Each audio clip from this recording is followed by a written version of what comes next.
Today, we're going to pull back the curtain on the investment world. We're going to look at the rule book that every financial firm has to follow. A set of rules designed for one reason: to protect you and your money. Okay, let's get into it. I mean, have you ever really thought about it? What's actually stopping an advisor from taking your life savings and just throwing it all at some super speculative, high-risk venture? Is it just good faith? A handshake and a promise? Or is there something more concrete keeping them in check? Well, it turns out there is something more.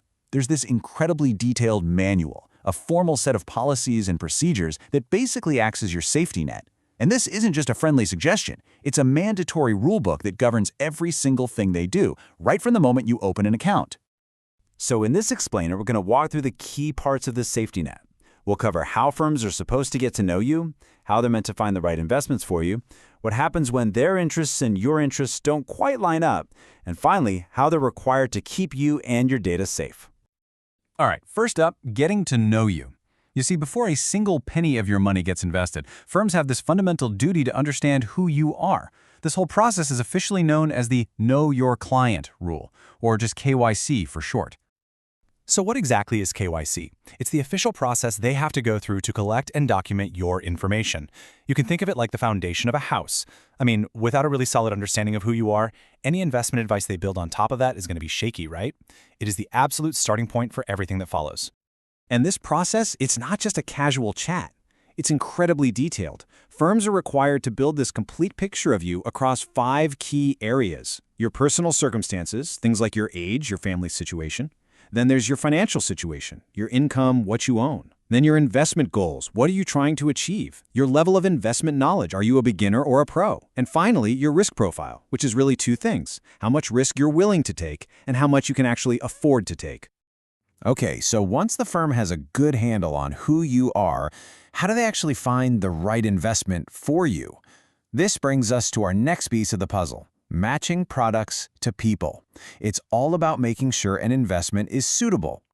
And this is really a two-sided coin. On one side, you've got Know Your Client, which, as we said, is all about understanding you. But on the other side, there's something called Know Your Product, or KYP.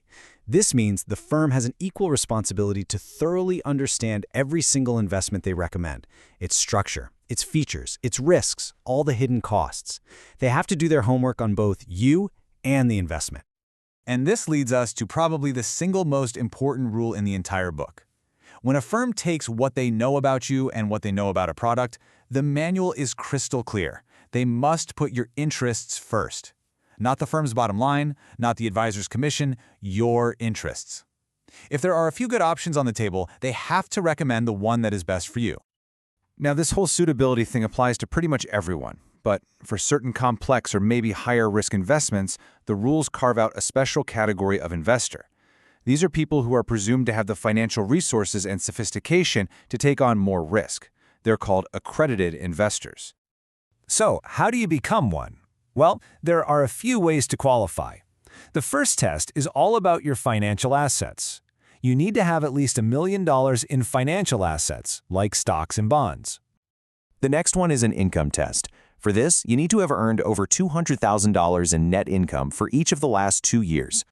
And finally, there's the net asset test, which is a big one. It requires you to have net assets of at least $5 million. So this all sounds great, but what happens when the firm's interests don't perfectly line up with yours? I mean, that's gotta happen, right? This brings us to a really important topic: how the rulebook deals with conflicts of interest. A conflict of interest is basically any situation where the firm or the people working there might be tempted to put their own interests ahead of yours. It's a fork in the road, where what's best for them isn't necessarily what's best for you. And these conflicts can pop up in some pretty common places. For example, if a firm is pushing you to buy its own in-house investment funds, or if an advisor gets paid more to sell one company's product over another. Even things like internal sales targets or getting a fee for referring you to someone else can create a conflict. So what does the rulebook say they have to do about it? It's a 3-step process, and it's not optional. First, they have to identify all the significant conflicts. Second, they have to disclose them to you clearly and upfront. But, and this is the absolute key, just telling you about the conflict isn't good enough. Step 3 is that they must address the conflict in your best interest. And if they can't do that, they have to avoid the conflict entirely. Period. Okay, finally, let's talk about the guardrails that are in place to protect your personal information and what you can do if you have a problem. Think of these as your lines of defense. The rulebook gets really specific about protecting your info. First, there's privacy. They need your permission, your consent, to collect and use your personal data. Simple as that. Second, cybersecurity. Firms are required to have strong policies to protect against hackers and other electronic threats. And third, record keeping. All of your records have to be kept safe and sound for at least 7 years. And what if, after all that, you still have a problem? What if you feel like you haven't been treated fairly? Well, you're not just left on your own. Firms are legally required to have and to follow a formal, documented process for handling any client complaints. And even better, if you go through their internal process and you're still not satisfied, you have another path.